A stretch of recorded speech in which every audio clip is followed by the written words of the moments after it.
Welcome to this performance of the Capitol Steps. Please take a moment to note the emergency exits located throughout the room. In the event of an emergency, please remain seated and wait for Congress to come to an agreement on an evacuation plan.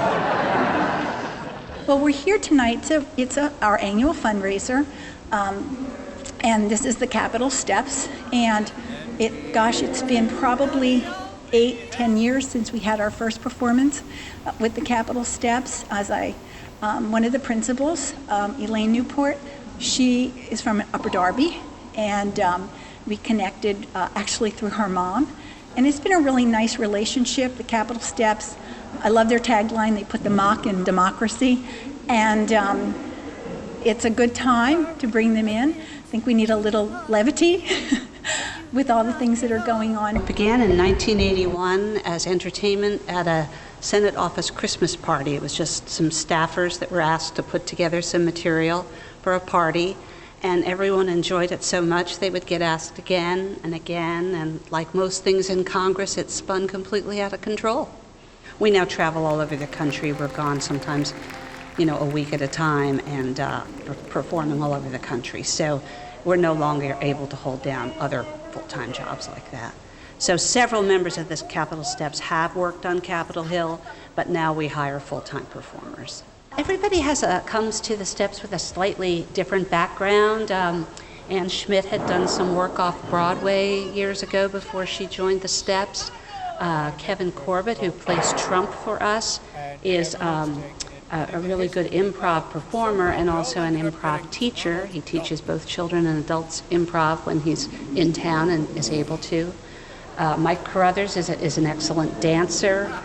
Mark Irwin, our piano player, is a fine musician, a PhD, and our piano players all play without music in different keys for different performers.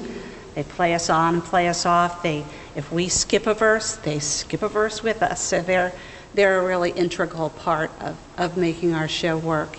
And then Morgan Duncan is our Barack, among other characters, and he had a Shakespearean background and also a clown background. So quite a combination of backgrounds within the group.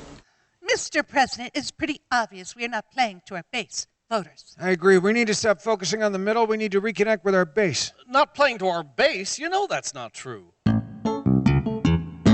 Because I'm all about that bass so liberal. They told me, Donald, there's no way you can win. Not gonna let the press exploit my words again. So to get the truth out and avoid the liberal spin, I'll tweet it. Just tweet it. Oh! We have 4 different groups of us, first of all. So we can do 4 shows in one night. We have a group in Florida now. I go home, back to D.C. Some other folks go off to Boston. We have 2 Florida casts, actually. And then Texas. We're all over the place. We've literally been in every state of the Union. Canada, Mexico, Bermuda, Great Britain. We have about 25 cast members and 5 piano players. Our main home base is the Ronald Reagan Building in Washington, D.C. We're there Friday and Saturday nights.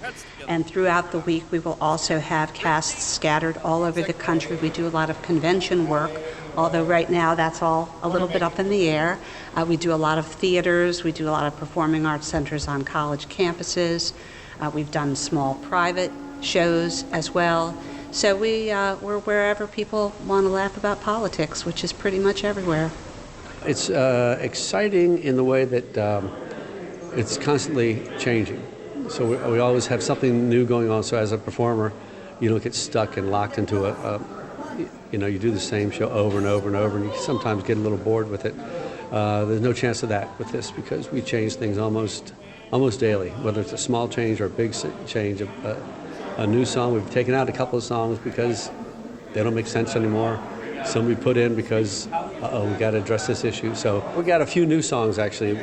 2 brand new songs we're trying out tonight on this show because things have been happening in the news. So we have things about Biden and Bernie and their little thing going on. But it's pretty much whatever's going on in the news, we're going to make fun of it as best we can and try to bring some mirth into this time. I do not like technology. I still own an iPhone 3. Keep getting texts from someone I don't know. I think her name is Battery Low. And someday, when the interweb is taken over by hackers who work for the 1%, and then they try to infiltrate the cloud, which is run by the corporate elite, don't come running to me to use my fax machine to send a message, because that's not happening, baby, because you should have listened to the sound of Sanders. Thank you. Thank you. So Carelink has been around since 1959, providing services to adults who live with either a mental illness and or an intellectual disability. And what we like to say is we kind of support an individual in the areas of living, learning, working, and socializing. We provide an array of residential type services, supported housing, so help people get their own apartment and support them so they can be successful, supported employment, supported education, working with, again, folks who want to go back to school or want to finish their high school education or their college education and then move on to getting a job, or folks who want to really just kind of learn new skills so they can get better paying jobs. And we work very closely with Delaware County Community College in both Delaware County and in Chester County. So really our goal is really to help a person kind of understand their illness, learn how to manage their illness, and then get on with their life. It's a fundraiser, and the bottom line is, at this point in time, we focus on some of the services that don't get a real strong funding, and that's our career services, helping people go back to school and work. And with the sponsorships and the sale of tickets, we can do about several tens of thousands of additional hours we're able to provide this year because of the money we've raised. My wife works with Carelink, and so I came to support her, to support Carelink and see a good show. I don't know anything about the show except it has to do with politics, and I'm told it should be quite humorous. So I think that's a good conversation for us to have in this kind of climate, that we have a little bit of fun as well when we talk about politics. I would say it's heavy on the songs, but we do have little skits. Some characters lend themselves better to spoken routines, and those work for us. And then we have a sort of a signature routine called Lurdy Dies, which is the dirty lies that politicians always tell and always will, and it's told in its own special way, and people that are fans of the Capitol Steps look forward to hearing that each time. The stories are a little different each time, so that's always fun. Shall we begin? The Stapital Caps. We typically make fun of the Pearl of Politics. The group began in 1981. Back then, we had Resident Pagan. Resident Pagan! He was known for saying, "Well, let's gin one for the whipper." Then we got the original Borge Gush, Borge Werbert Hawker Gush. And he was known for saying, "Laid my reps." Then we got Clell Benton, alias Wicks Lily. And Clell Benton was the sort of man that whenever he saw a really chot hick, he would say, "Oh, this must be my ducky lay."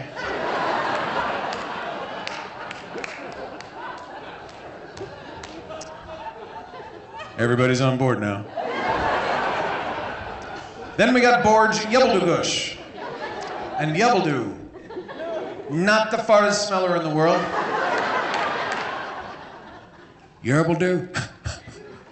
Yerbledu had a QI in the dingle digits. But I admit, professionally, I loved Yebbledu because Yebbledu was feely runny. And that's why at the end of 2008, we in the Stapital Caps, we got really scad and scared because it was time for a new leerless feeder. And we got Resident Pobama. And we looked at Resident Pobama and we thought, wow, there's fucking nothing about him. What's funny about politics? How super serious people can take it, but then forget that this is life, and without a little bit of humor, you're going to get so worked up that you can't go over on Thanksgiving dinner, you know. So it's important to keep perspective. It's important topics, but let's talk about it, you know, in a constructive way. A little bit of humor goes a long way to do that. All of us have kind of days where we feel down. A good hearty laugh is a good thing for everybody's mental health.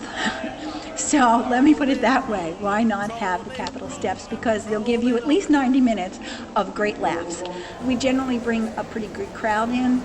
It does help and support our career services because that's the program. We're very thankful for the funding we get from our counties, Delaware County and Chester County, but the need is so great for the folks who are looking for these services and want the help to get back to school and work. We do try to be equal opportunity offenders, so we don't try to hit one side more than the other. There's never a way to actually, cut that right down the middle, but that's always our intention. And our intention is for everyone to laugh and have fun, laugh at the other side, laugh at their own side, laugh at themselves, and just have a good time. It's a public service for people's mental health to have people laughing because laughter is good for your health.